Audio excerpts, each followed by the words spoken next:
Selamat datang di Taji Api, selamat datang di rumah kita.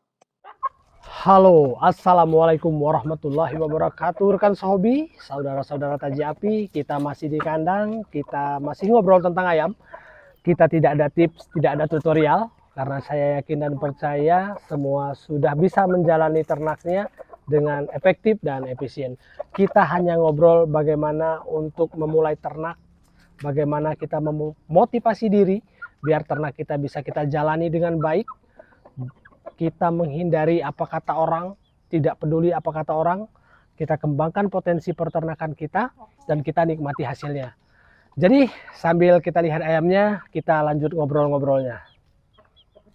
Bagi peternak ayam seperti saya ini ya, atau seperti kita ini, hal yang paling menyenangkan adalah berinteraksi dengan ternak. Merawat ayam mulai dari memandikan, menjemur, ngasih makan itu adalah bagian dari interaksi. Tentu ini sangat menyenangkan sekali bagi yang hobi. Jadi bagi yang tidak hobi ya mungkin ini buang-buang waktu ya. Tetapi kalau sudah berbicara hobi kawan-kawan, memang agak susah kita tinggalkan karena memang di situ ada kesenangan. Jadi ya kita nikmati kesenangan kita.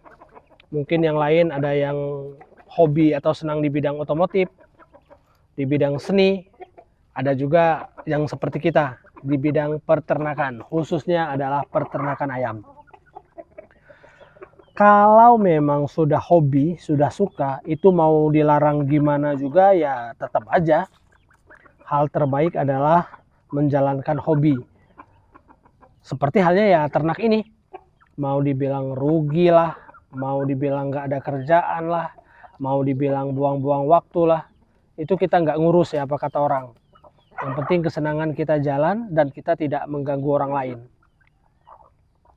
Ayam sendiri sebenarnya memiliki daya tarik ya, memiliki daya tarik bagi yang suka, sekali lagi, baik itu yang memelihara, yang ternak, yang menjual, apapun orientasinya. Ada yang hobi memelihara ya, memelihara dan merawat itu ayam jantan biasanya. Ayamnya dikasih jamu, ayamnya dirawat dengan baik, dimandiin, dijemur biar ayamnya sehat. Ada juga yang seperti kami, ayamnya itu dipelihara, diternak biar banyak, biar bisa makan dagingnya, bisa makan telurnya, dan bisa juga dijual kepada yang suka. Jadi kami menjual hasil produksi kandang kami itu tidak ke pasar ya, tapi pembeli yang datang melihat, pegang, dan nilai sendiri, terus bersepakat dengan harga, terus tinggal dibawa. Semudah itu kawan-kawan. Berbeda halnya kalau kita memang berorientasi kepada menjual ya, kepada menjual, terus kita ingin ayamnya itu banyak, bobotnya cepat, tentu itu tidak bisa kita samakan. Karena apa? Karena memang jenis ayam yang kita ternakkan itu berbeda. Kalau kita ternak ayam KUB, terus joper, terus ada juga ayam yang berproduksi telur ya, yang memproduksi telur maksud kami, itu pola rawatannya pun berbeda, tidak bisa kita samakan. Ya sama sih, hanya sebatas untuk memberi makan, memberi vitamin, memberi obat-obatan itu sama. Tapi untuk rawatan lanjutan tidak seperti itu kawan-kawan. Itu sangat berbeda sekali. Tidak mudah sebenarnya menjadi peternak itu. Mudah untuk menjalankan ternak atau peternakan, tetapi tidak mudah untuk menerima cemoohan dari orang lain. Karena memang ya seperti yang kita lihat ya, berternak sendiri itu lekat sekali hubungannya dengan kotor, debu, aroma yang tidak sedap. Kadang-kadang harga pakan selalu naik dan harga ayamnya segitu-segitu aja. Ini sebuah tantangan tersendiri bagi peternak ya.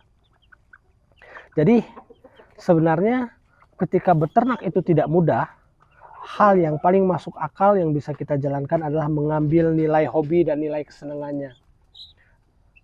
Jadi walaupun beternak itu kadang-kadang dikatakan orang rugi, dikatakan orang tidak efektif, tetapi kita senang. Nah kalau udah tetapi kita senang, apa mau orang bilang, ya kita jalani saja. Kita tidak usah ambil pusing di situ. Seperti halnya kami ya, dibilang materi ternaknya nggak bagus, kami tidak mikirin. Dibilang materi ternaknya biasa aja, kami tidak mikirin juga. Yang penting ayam kami terus berkembang. Kadang-kadang untuk mengantisipasi kita mengembangkan potensi diri kita ya harus seperti itu. Tidak terlalu peduli apa kata orang. Karena kalau kita terlalu peduli apa kata orang, yang terjadi adalah kita stres sendiri. Karena kita selalu memikirkan apa kata orang. Sementara potensi kita harus kita kembangkan dengan apapun prosesnya. Tidak ada proses yang mudah. Tidak ada pohon yang tumbuh dengan tergesa-gesa, termasuk di dalam hal ini adalah ternak. Menikmati semua prosesnya adalah bagian dari perjalanan. Merugi juga adalah bagian dari perjalanan, tetapi yang salah adalah ketika kita tidak pernah mencoba. Jadi untuk urusan ternak, kalau terlalu mikirin apa kata orang, itu yang pasti akan pusing sendiri. Pusing sendiri, akhirnya kita tidak mengembangkan potensi kita, dan akhirnya kita jalan di tempat hanya sebatas rencana saja. Ya nggak usah terlalu mikirin apa kata orang, nekat-nekatan saja, beli materi ternak. Kalau nggak sanggup beli 4, ya beli 3, kalau nggak cukup beli sepasang. Beli pakannya, terus bikin kandangnya, sederhana saja, itu ternak sudah mulai jalan kawan-kawan. Jadi tidak usah terlalu mikir apa kata orang ya. Kalau ada niat berternak, gas. Nggak usah pakai lama. Orang biar hanya bisa melihat saja. Kalaupun nanti kita menjual produk kita, ya kita juga yang menikmati hasilnya. Kalaupun kita yang memakan daging ataupun telur, kita juga yang menikmati hasilnya. Jadi jangan terhambat karena kata orang. Potensi kita di bidang ternak, kita jalani apapun kondisinya, baik itu merintis atau memang baru mulai atau sudah mulai untuk mengembangkan atau membesarkan ternak. Soal tempat belajar ya banyak ya, channel YouTube sudah banyak sekali yang membahas tentang ini. Tinggal kita mainkan metode ATM, amati, tiru, dan modifikasi. Tinggal kita sesuaikan bagaimana kapasitas kita untuk menjalankan ternak. Jadi tidak usah peduli apa kata orang ketika kita ingin berternak. Mungkin itu saja kawan-kawan video obrolan kita pada hari ini. Semoga ini menjadi manfaat untuk kita semua. Salam untuk keluarga, salam hangat membara dari kami Taji Api. Assalamualaikum warahmatullahi wabarakatuh.